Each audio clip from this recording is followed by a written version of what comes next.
આજે મેં બે અલગ અલગ ફ્લેવરની ચટણી સાથે સેન્ડવિચ ઢોકળા બનાવ્યા છે. તો ફ્રેન્ડ્સ, એ રેસીપી હું આજે તમારી સાથે પણ શેર કરું. તમે સેન્ડવિચ ઢોકળા કઈ રીતે બનાવો છો એ પણ મને જરૂરથી કમેન્ટ કરજો. તો ચાલો રેસીપીની શરૂઆત કરીએ. એક બાઉલમાં આપણે 400 ગ્રામ જેટલી સોજી લેવાની છે.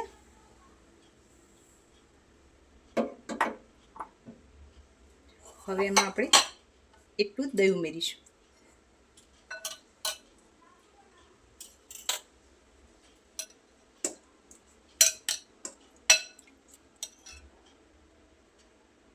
હવે વિસ્કરની મદદથી મિક્સ કરી લઈએ.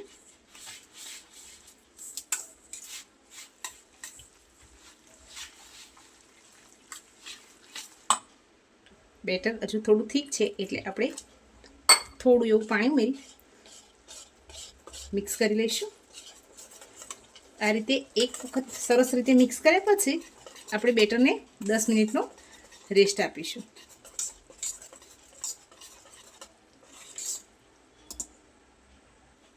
હવે આપણે એની પર લેયર કરવા માટે એક ગ્રીન ચટણી બનાવવાની છે. એની માટે મેં અહીંયા 3 નંગ મરચાં લીધેલા છે. ધાણાને આ રીતે ધોઈ અને સાફ કરી ડાળખા સાથે લેવાના છે.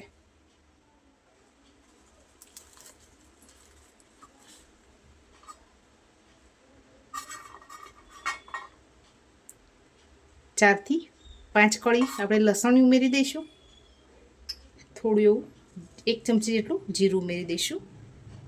હવે થોડું પાણી ઉમેરી આની એક પેસ્ટ બનાવી લેવાની છે. હવે આ ચટણીને આપણે બાઉલમાં નીકાળી લઈએ.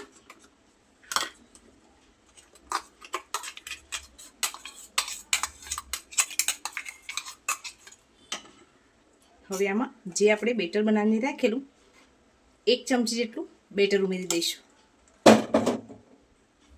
સ્વાદ પ્રમાણે 1/4 ચમચી જેટલું મીઠું ઉમેરીશું. બધું સરસ એકવાર મિક્સ કરી આ ચટણીને આપણે સાઈડ ઉપર રાખી દઈએ. આમાં 1 લીંબુનો રસ પણ ઉમેરી દઈશું. 1 ચપટીથી પણ ઓછો આપણે ગ્રીન ફૂડ કલર આવે છે એ ઉમેરી અને મિક્સ કરી લઈએ. આનાથી આપણા સેન્ડવિચ ઢોકળાનો કલર જે બજારમાં મળે છે એવો સેમ ટુ સેમ થશે. હવે આપણે બીજા લેયર માટે લાલ ચટણી બનાવીશું. એમાં લસણ ઉમેરીશું, કાશ્મીરી લાલ મરચું ઉમેરીશું, સ્વાદ પ્રમાણે થોડું એવું મીઠું ઉમેરીશું. હવે આને સરસ રીતે ક્રશ કરી લઈએ. આપણે સોજીનું જે બેટર બનાવીને રાખેલું છે 1 ચમચી જેટલું એ પણ આની સાથે મિક્સ કરી થોડું એવું પાણી ઉમેરી અને ચટણી તૈયાર કરી લઈએ. ચટણી પણ આપણી તૈયાર થઈ ગઈ છે. હવે આને પણ સાઈડમાં રાખી દઈએ. આ બેટર હજુ થોડું થીક છે એટલે પાણી ઉમેરી ફરી એકવાર મિક્સ કરી લઈએ.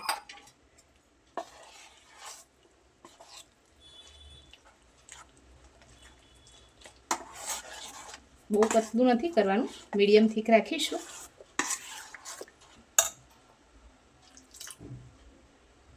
હવે આપણે આમાં સ્વાદ પ્રમાણે મીઠું ઉમેરી દઈશું. મીઠું આપણે બંને ચટણીમાં પણ ઉમેર્યું છે એટલે એ પ્રમાણેનું બેલેન્સ થઈ જાય એ રીતનું ઉમેરવાનું છે.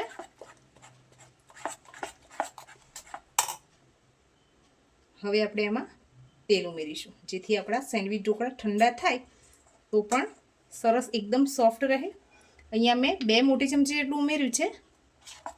હવે ફરી એકવાર મિક્સ કરી લઈએ.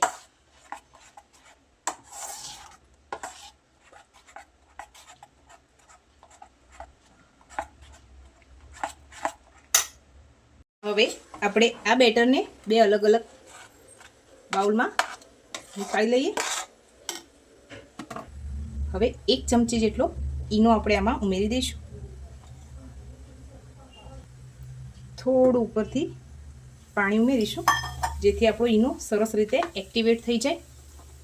આ વખતે એટલું ધ્યાન રાખવાનું કે આપણે જેટલા ભાગને બનાવવાનું હોય એટલા ભાગમાં જ ઈનો ઉમેરવાનું છે અને આ રીતે બેટરને સરસ ફેટી લેવાનું છે.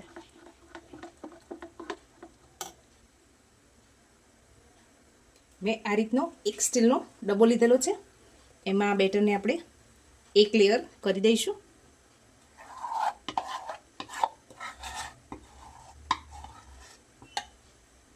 પહેલેથી જ પ્રીહીટેડ ઢોકળિયામાં આપણે આ ડબ્બાને રાખી દઈશું અને 8 થી 10 મિનિટ માટે એને કૂક થવા દઈએ. 10 મિનિટ થઈ ગઈ છે. હવે 1/4 ચમચી જેટલો ઈનો આપણે આ રેડ ચટણીમાં ઉમેરી દઈશું અને એને સરસ મિક્સ કરી લઈશું. હવે આપણે આની ઉપર એક લેયર કરી દેવાનું છે. હવે આપણે આને પણ ઢાંકીને 5 મિનિટ માટે કૂક થવા દઈશું. 5 મિનિટ થઈ ગઈ છે. ફરી આપણે એકવાર ગ્રીન ચટણીમાં પણ ઈનું ઉમેરી મિક્સ કરી દઈશું અને એનું પણ એક લેયર કરી દઈએ. આનાથી જે ચટણીમાં આપણે સોજી ઉમેરી છે એકદમ સરસ ફૂલી જશે. બધે સરસ ફેલાવી દેવાનું છે. હવે બાકી રહેલા બેટરમાં આપણે ઈનું ઉમેરી સરસ મિક્સ કરી લઈશું. આપણે આ બેટરનું પણ એક લેયર કરી 10 થી 12 મિનિટ માટે કૂક થવા દઈએ. હવે આપણે એકવાર આ રીતે છરી લગાવી ચેક કરી લઈએ. એકદમ ક્લીન છે એટલે આપણા ટુકડા તૈયાર થઈ ગયા છે. હવે આને ઠંડા થવા દઈએ. આપણે આ રીતે એક ડીશ આની પર ઊંધી વાળી દઈશું અને ડીમોલ્ડ કરવાનું છે. ફ્રેન્ડ્સ, આપણા ડબલ લેયરની ચટણીવાળા સેન્ડવિચ ઢોકળા બનીને તૈયાર થઈ ગયા છે. હવે આપણે એને પહેલાં તો પીસ કરી લઈએ અને પછી ઉપરથી વઘાર કરીશું. આપણે તમારે જે સાઈઝના સેન્ડવિચ ઢોકળા રાખવા હોય એ રીતના કટ લગાવી લેવાના છે. એકદમ સ્પોન્જી અને ટેસ્ટી આ સેન્ડવિચ ઢોકળા બનીને તૈયાર થઈ ગયા છે. હવે આપણે આને એકવાર કટ લગાવી લીધા પછી ઉપરથી વઘાર કરવાનું છે. એકદમ સોફ્ટ છે એટલે થોડા શાંતિથી એને કટ કરવો પડશે. ગેસ ઉપર વઘારિયું રાખી દીધું છે. એમાં આપણે વઘાર માટે તેલ ઉમેરીશું. તેલ ગરમ થાય એટલે એમાં રાઈ ઉમેરી રાઈ તતડે એટલે મીઠા લીમડાના પાન ઉમેરી આ વઘારને આપણે ઢોકળા ઉપર ઉમેરી દઈશું. આપણા ડબલ લેયર ચટણીના સેન્ડવિચ ઢોકળા બનીને તૈયાર થઈ ગયા છે. તમને આ રેસીપી કેવી લાગી છે કમેન્ટ કરીને જરૂરથી જણાવજો. લાઇક, શેર અને સબસ્ક્રાઈબ કરવાનું ભૂલતા નહીં. Thank you.